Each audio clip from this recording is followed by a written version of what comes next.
할렐루야. 네, 오늘 이렇게 많은 분들이 또 함께 해주셨는데 우리 옆에 계신 분들과 우리 함께 인사하겠습니다. 하나님은 당신을 사랑하십니다.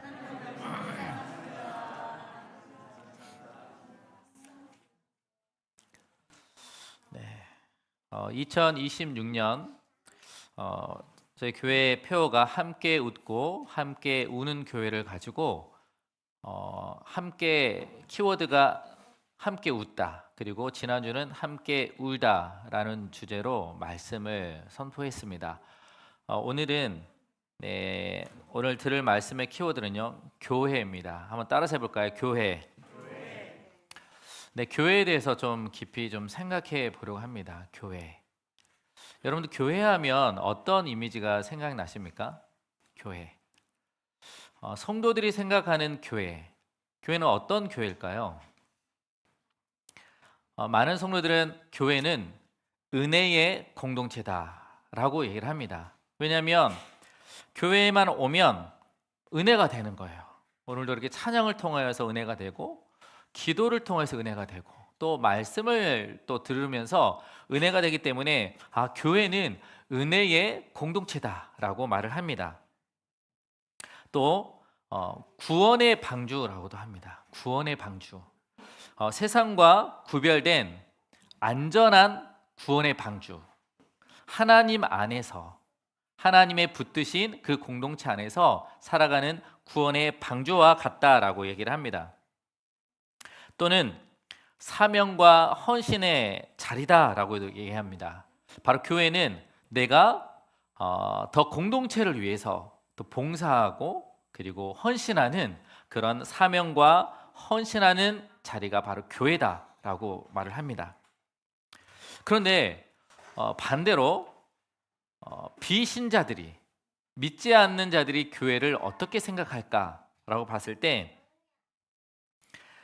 자기들만의 세계다라고 얘기합니다. 누구만의 세계다? 네, 자기들. 네, 이들은요, 이 교회 안에 들어가기가 어렵다는 거예요. 규칙이 너무 많고 엄격하고 그들만의 그룹이 너무 단단해서 그 안에 들어갈 수 없다. 그리고 또 하나는 무엇이냐면, 한번 따라서 해볼까요? 위선적인 집단이다. 네, 좀 가슴이 아프죠? 네, 위선적인 집단이다라고 얘기를 합니다.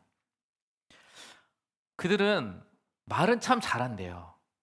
예수 믿는 사람들이 말은 참 잘한대요. 교회 이야기도 하고 그리고 사랑 이야기도 많이 하고, 그런데 말로만 사랑한다는 거예요. 말로만 사랑하는 척 한다는 거예요. 네, 실제적으로는 배타적이라는 것이죠. 그래서 믿지 않는 자들은 이 교회를 생각할 때 위선적인 집단이다라고 얘기합니다. 그런데 이제는요, 비신자뿐만 아니라 교회 안에서도 교회를 생각할 때 비신자처럼 생각하는 사람들이 점점 더 늘어나고 있다는 사실이에요. 그래서 점점 교회를 떠나고 있다는 거죠. 그래서 한국 교회가 점점 줄어가고 있다는 것입니다. 계속해서 제가 이런 용어를 씁니다. 가나안 성도라는 용어를 쓰는데, 성도는 성도예요. 그런데 교회 안에 들어오지 못한다는 것이죠. 그냥 온라인으로만 예배를 드리는 그러한 성도들이 늘어나고 있다는 것입니다. 이런 상황 속에서 교회가 정말 뭘까? 교회는 어떤 곳일까? 한번 좀 깊이 있게 좀 생각을 해보았습니다.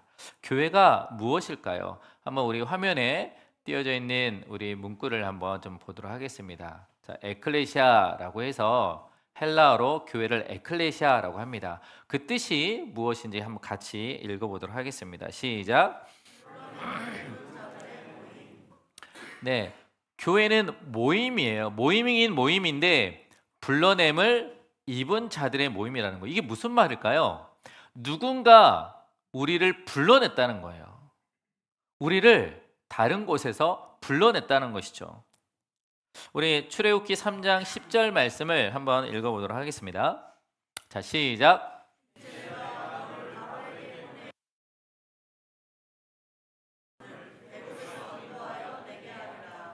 네, 바로 하나님이 모세를 통하여서 이스라엘 백성들을 애굽 땅에 갇혀 있는 자들을 불러내라라고 이렇게 사명을 주셨어요.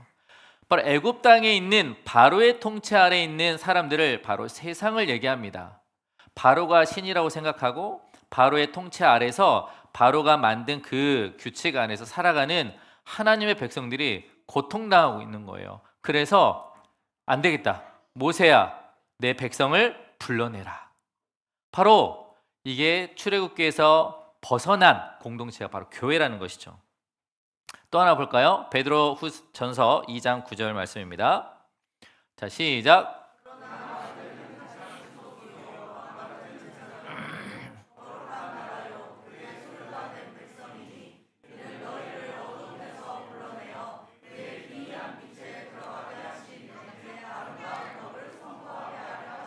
아멘. 우리를 불러냈다는 거죠. 어디에서 불러냈습니까?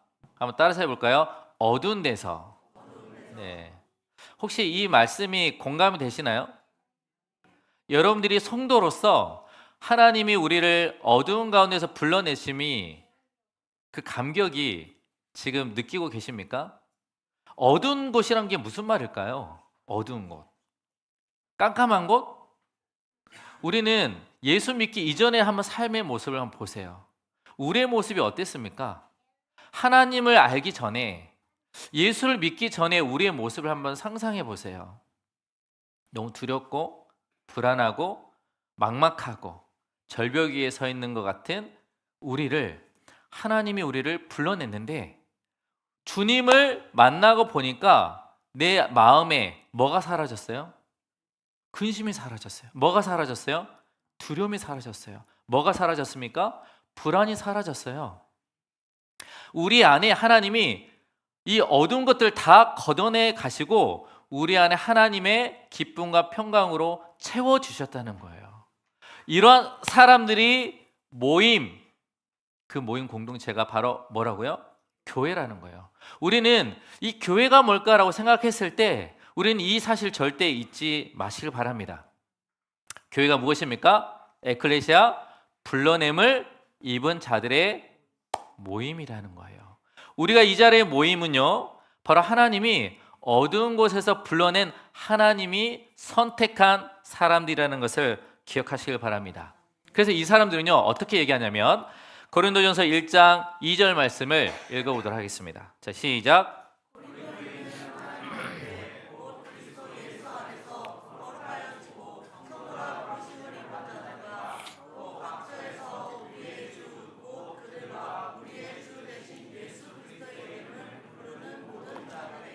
네, 그래서요, 이렇게 불러냄을 받은 사람들은 무엇을 얘기하냐면요, 하나님을 노래합니다. 하나님을 찬양해요.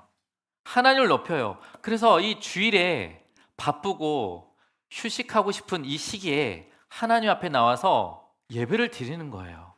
하나님을 찬양하는 것이죠. 이 자리에 나와서 사람을 높이고 나를 자랑하는 것이 아니라 하나님을 높이는 자리에 오셨다는 것이죠. 그런데 우리의 모습을 보면요, 교회에 와서 보면 하나님 앞에 나와서 기도할 때 우리는 무엇을 놓고 기도하죠? 여러분들 이 자리에 와서 기도하셨잖아요. 어떤 기도를 하셨습니까? 대부분 아마 그럴 거예요. 하나님, 오늘 이번 한 주간도 정말 이 세상 속에서 너무 힘들게 살았습니다. 너무 고통스럽게 살았습니다. 너무 괴롭게 살았습니다. 주님, 저희 연약함을 용서해 주시고 위로해 주세요. 그렇게 하나님 앞에 애절한 마음으로 기도하지 않으셨습니까? 왜 우리는 하나님께서 불러내셔서 은혜의 자리에 왔는데 나의 모습을 보면 하나님의 축복의 통로가 아니라 걸림돌이 된 거예요. 그래서 나 때문에 다른 사람이 상처받은 것 같고, 나 때문에 다른 사람이 하나님을 믿지 못하는 것 같고, 오히려 내가 하나님께 더 영광을 돌리고 그들을 전도해야 되는데 오히려 그들이 하나님 앞에 나오지 못하도록 방해하는 방해꾼이 되었다는 것이죠. 그래서 너무 하나님 앞에 너무 죄송한 거예요. 성도들만 그럴까요? 저도 그렇습니다. 목회자로서 저의 행실, 저의 언어, 그리고 저의 모든 모습들이 과연 성도들에게, 그리고 지나가는 모든 사람들에게 하나님의 그런 빛을 보여주고 있을까?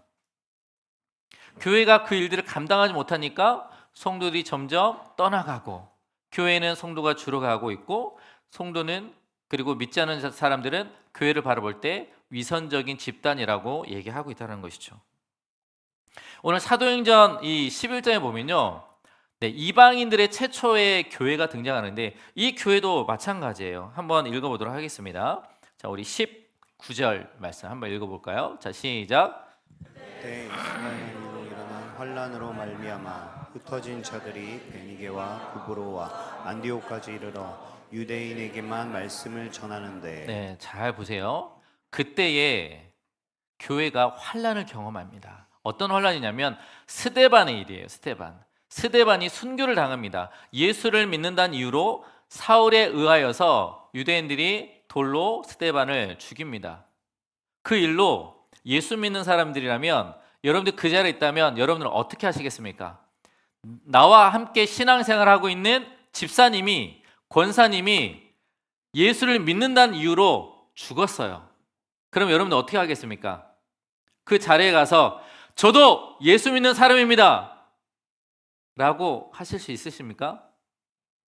이스라엘 백성들은요 지금 어떻게 하고 있죠? 우리 19절 한번 다시 한번 읽어볼까요? 시작. 그때에 스데반의 일로 일어난 환란으로 말미암아 흩어진 자들이 네, 흩어졌대요. 다 도망간 거예요. 아무도 없어요. 분명히 하나님이 불러내서 그 교회 자리에 왔는데 난 하나님의 사람이야, 예수 믿는 사람이야 라고, 나는 기독교인이야 라고 우리는 생각하고 있는데 핍박을 받으니까 이제 그 모임 공동체 안에서 믿지 않는 그 직장 안에서 믿지 않는 그 그룹 안에서 나는 예수 믿는 사람 아닙니다 라고 얘기하는 거예요. 당당하지 못해요. 왜요? 계속 교회가 욕을 먹으니까.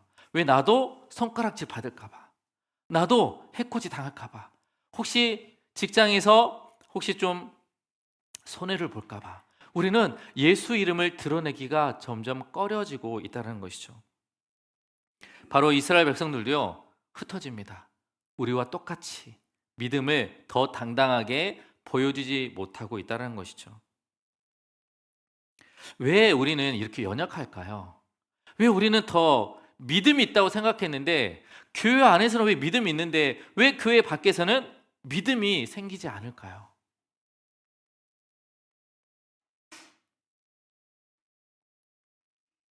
그래서 놀라운 사실은요, 그럼에도 불구하고 교회는 절대 사라지지 않습니다.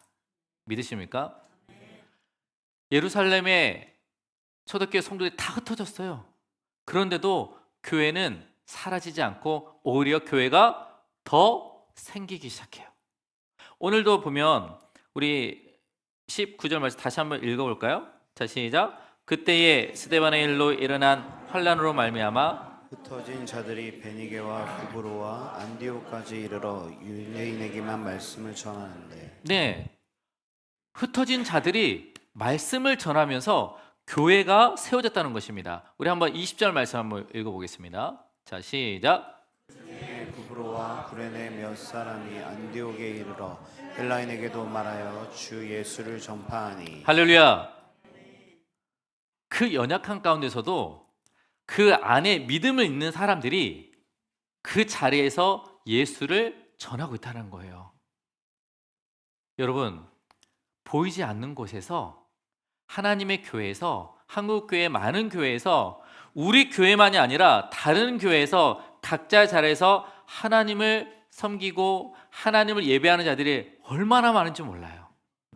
그 교회를 위해서 자신의 교회가 작든 아니면 크든 그리고 소수이든 간에 그곳에서 그 교회를 위해서 눈물로 기도하고 그리고 전도하고 봉사하고 헌신하는 사람들이 엄청 많다는 거예요.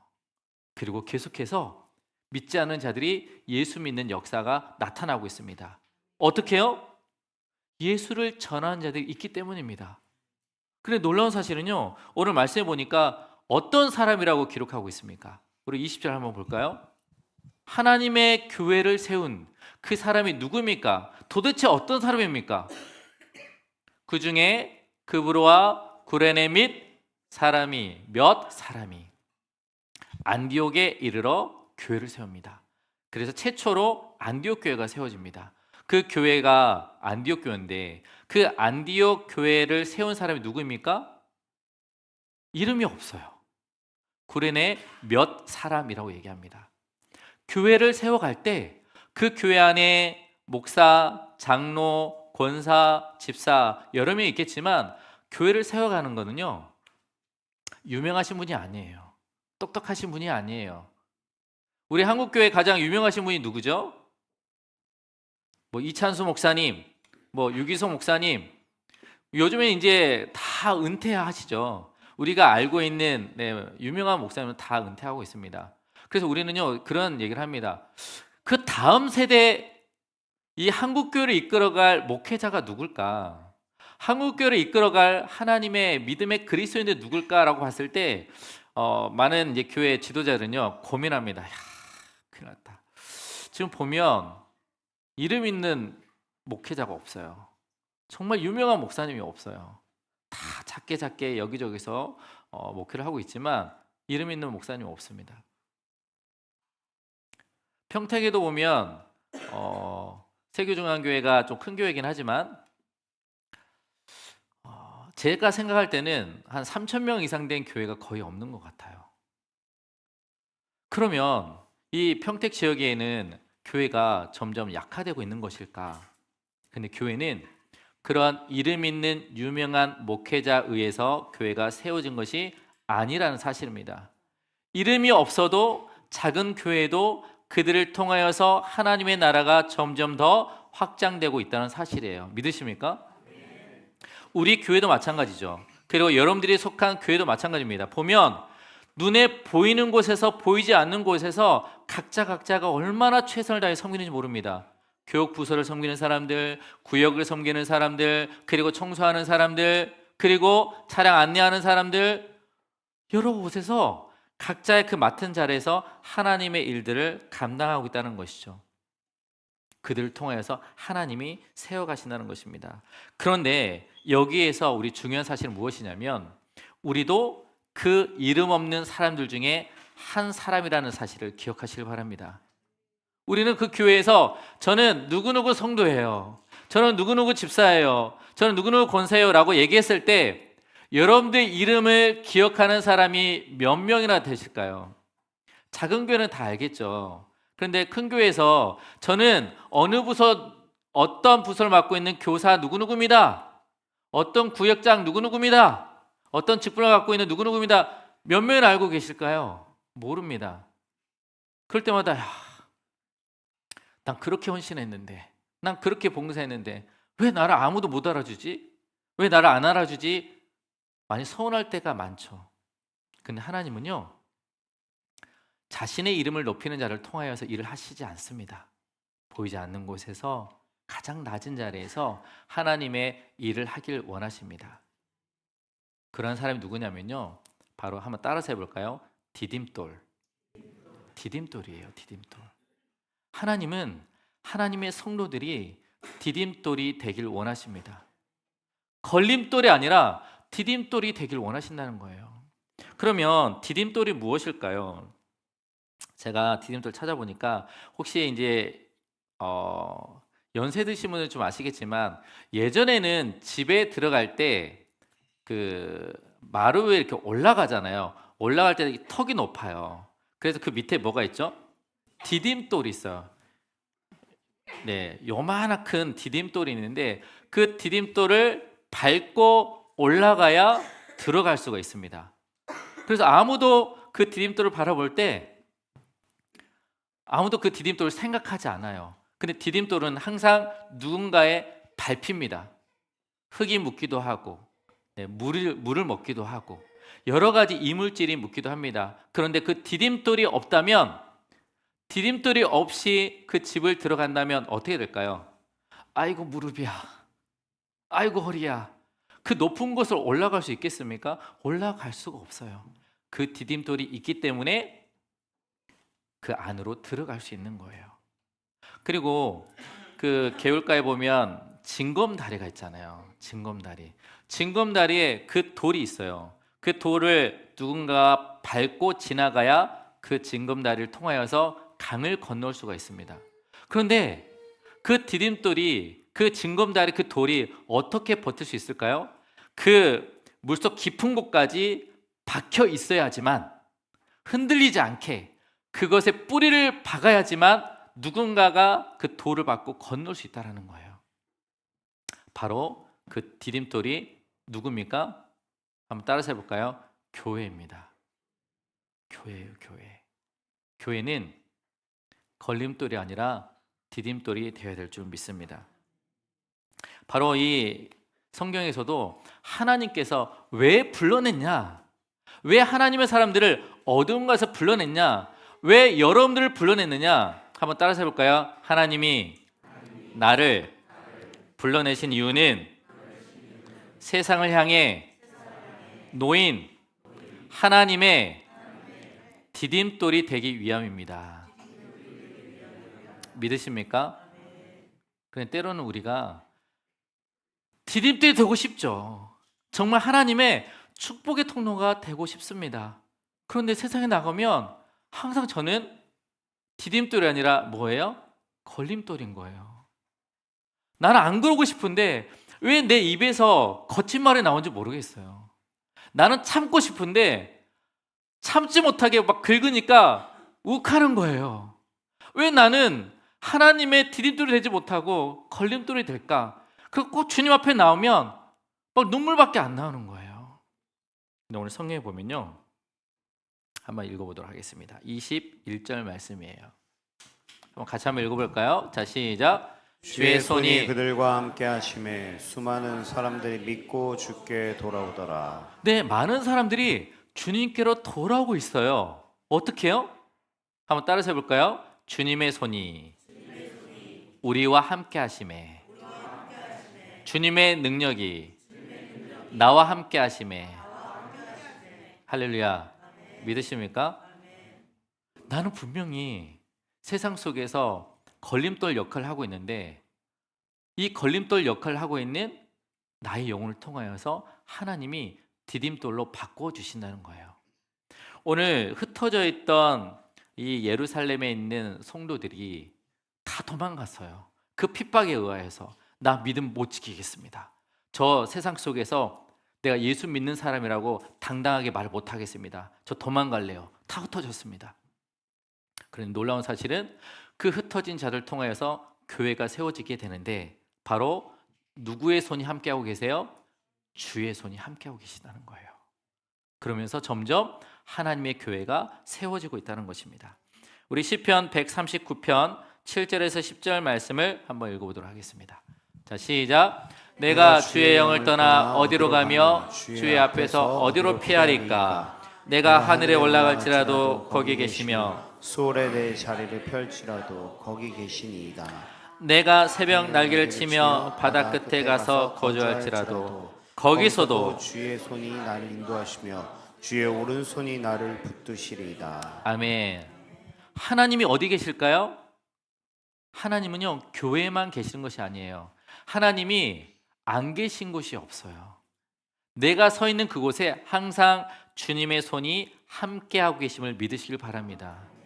내 모습 속에 어떤 사람과 갈등을 일으키고 어떤 사람의 상처를 주고 어떤 사람의 아픔을 주었을지라도 하나님께서 불러낸 하나님의 성도라면, 예수 믿는 하나님의 사람이라면 주님의 손이 함께 하심을 믿으시길 바랍니다. 우리의 삶은요, 내가 주인이 아니에요. 우리 삶의 주인은 바로 예수님입니다. 내 안에 살아 계셔서 내 마음을 움직이시고 내 삶을 인도하십니다. 우리에게 있어서 늘 디딤돌이 되고 싶지만 디딤돌이 될 수 없는 이유는 바로 내가 하려고 하기 때문이에요. 우리가 내 힘이 아니라 내 안에 주인이 예수님이심을 믿으심으로, 주님의 손이 나와 함께 하심을 믿으심으로 주님이 나를 어떻게 이끌어 가실까? 걸림돌이 된 나를 어떻게 디딤돌로 인도해 가실까? 그 믿음으로 이 세상을 믿음으로 살아갈 수 있는 복된 성도들 되시길 간절히 축원합니다. 그리하여 이 건강한 교회는 이름 있는 사람, 직분 있는 사람을 통하여 일을 하시는 것이 아니라 이름 없는 가장 낮고 가장 처절하고 고통받고 있는 연약한 사람들 통하여서 그들이 자꾸 밟히고 밟힘을 통하여서 디딤돌 역할을 함으로 하나님의 교회가 든든히 서감을 믿으시길 바랍니다. 그리하여 우리의 교회가 함께 웃고 함께 우는 교회로 건강하게 세워가시길 기대하며 살아가시는 복된 성도들 되시길 간절히 축원합니다.